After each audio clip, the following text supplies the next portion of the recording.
ময়মনসিংহের ত্রিশালে পতিত জমির একটি গর্ত থেকে উদ্ধার করা হয়েছে নারী ও দুই শিশুর মরদেহ। বিকেলে উপজেলার কাকচর নয়াপাড়া এলাকা থেকে তাদের মরদেহ উদ্ধার করা হয়। আরো জানাতে যুক্ত হচ্ছেন সহকর্মী ইলিয়াস আহমেদ। ইলিয়াস, নিহতদের পরিচয় শনাক্ত করা গেছে কিনা এ বিষয়ে বিস্তারিত কি তথ্য রয়েছে আপনার কাছে জানাবেন। এখনো পর্যন্ত নিহতদের পরিচয় শনাক্ত করা যায়নি, অর্থাৎ নিহতদের মরদেহ পচে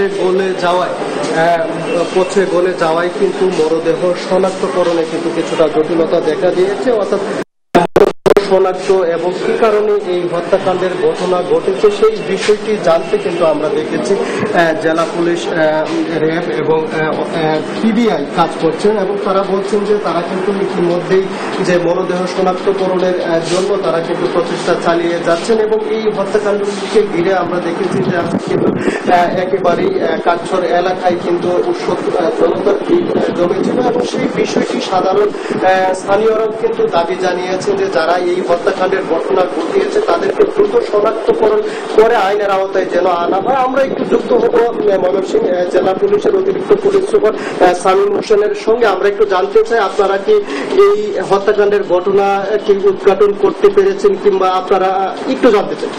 দেখুন, আমরা একেবারেই প্রাথমিক পর্যায়ে আছি। আমরা তদন্তের সাথে সবটুকু ডিসক্লোজ করব না, তবে অচিরে আমরা একটা ভালো সংবাদ দিতে পারবো।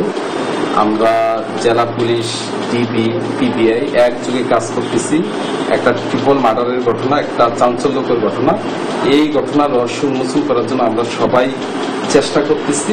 আমরা অচিরে একটা ভালো সংবাদ দিতে পারবো। ধন্যবাদ।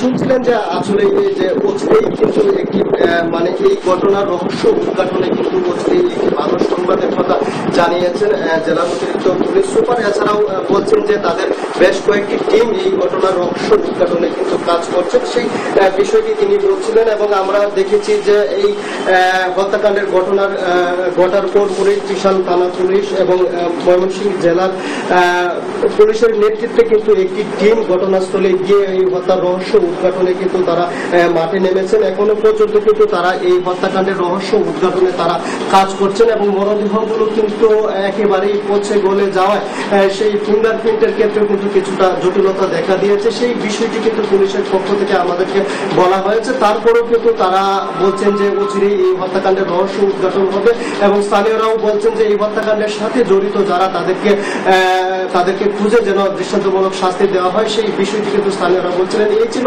আমার কাছে ময়মনসিংহের ত্রিশাল থেকে 3 জনের খুনের রহস্য নিয়ে সর্বশেষ তথ্য।